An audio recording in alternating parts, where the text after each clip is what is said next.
Flat Earth Proof 10. The Legends. It goes without having to say that every culture has described the Earth as being flat and motionless. Ancient sailors and astronomers throughout the ages hadn't noticed any hints alluding to a globe. But despite their efforts, the knowledge they had collected systemically over the ages was eventually neglected and then largely forgotten. Though we will cover the how, let's first have a look through some of these ancient descriptions and see how they tend to describe the world we live on. The ancient Egyptians perceived the earth to be a flat plain personified in the Necher Geb. Arching over the earth was Nut, the personification of the sky, who every morning gave birth to Ra, the sun. Beyond this was the realm called Duat, the place where deceased souls would go and await rebirth, while beyond the universe was the infinite expanse of the waters of Nu. The Vedic spiritualists described a spherical universe, one out of an infinite number, with the earth plane in the center dividing the heavenly half from subterranean worlds. The earth plane itself is a series of concentric rings of alternating ocean and land, with the central island the abode of humanity. At the very center of this universe is the cosmic axial mountain, Mount Sumeru, atop of which are cities of the gods. Compare this to Mount Olympus in the Greek legends.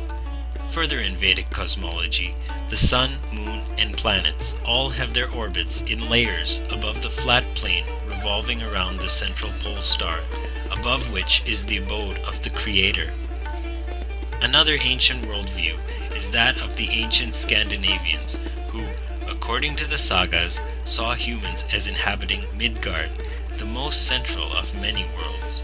Surrounding Midgard is a great ocean, which itself is encircled by the cosmic serpent Jormungandr.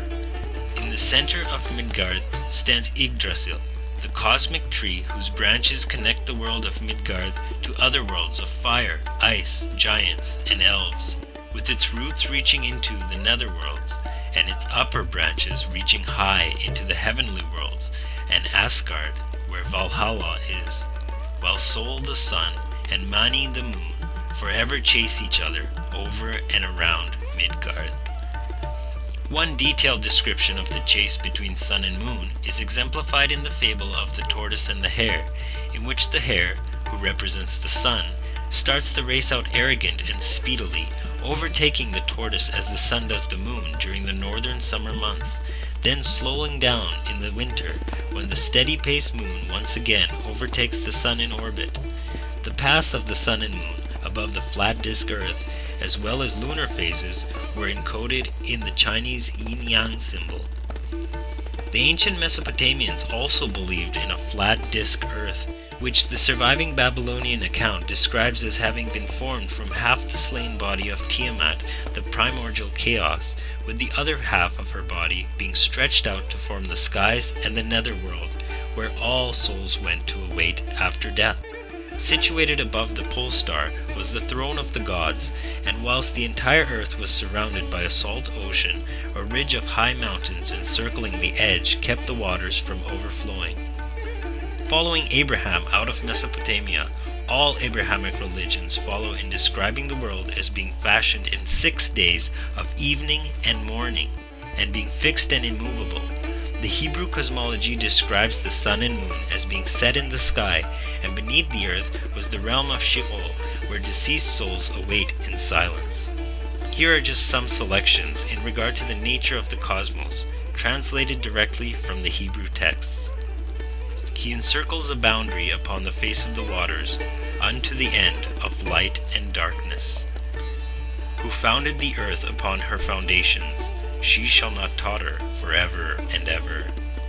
It is he who sits upon the circle of the earth, who stretches out the skies like a curtain, and spreads it out like a tent to dwell in. Is not God in the height of the heaven? And see the head of stars, how high is he? In addition, the first creation account of Genesis describes Elohim as fashioning the firmament, the Hebrew word rakira, implying the hammering of metal into a sheet, denoting a solid sky shield. Further accounts in the Hebrew canon describe the sun as stopping in the sky for about the length of a day, and even retrograding by 10 degrees on a sundial. The Arabic revelation describes a similar cosmology. And he has cast in the earth firm mountains, lest it shake with you, and rivers and roads, so that you may be guided. Have we not made the earth a resting place, and the mountains as pegs? Who created 7 heavens in layers, you don't see in the creation of the Most Merciful any fault. So return your vision. Can you see any flaw? Then return your vision a second time.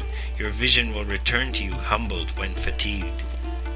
And it is he who created the night and the day, and the sun and the moon, all in orbit are swimming. I was only able to cover a handful of these ancient world descriptions in this episode, but it must be noted that nearly all of these beliefs, with the exceptions of those absorbed and bastardized by the Church of Rome, have been hunted down and suppressed worldwide, with the surviving of these descriptions written off by their own institutions as either figurative or ancient ignorance. While the colonialists and missionaries of the European empires were of course all formally dispatched by their respective monarchs, they were all under the thumb of the brotherhoods operating from beneath the Vatican. In reality, there is only this one empire in the world today. Of course, they began by clearing out the Library of Egypt and burning down the building. In Scandinavia, natives who didn't renounce their beliefs in exchange for the cross of Christianity were shackled to rocks in bays and left to drown as the tides slowly ebbed in. Once the British established their standards in India, holy men, Ayurvedic doctors, and even just ordinary people who refused to wage work were rounded up and put in the very first insane asylums. The Chinese were so well versed in the knowledge of the earth and spirituality that it took the Jesuit spies years of scheming in order to devise plans that would ultimately displace traditional Chinese philosophy with Western science and ultimately communism, not to mention having pushed opium on the people for decades. Now, the first person credited as describing the ball Earth in orbit around the sun was Pythagoras of Samos, to whose school Freemasonry traces their origins, and whose idea wasn't even able to convince the populace until it curiously resurfaced 2,000 years later, shortly after the supposed discovery of the New World, when the Vatican vehemently began to displace original cultures worldwide. So investigate the subject for yourself and ask questions.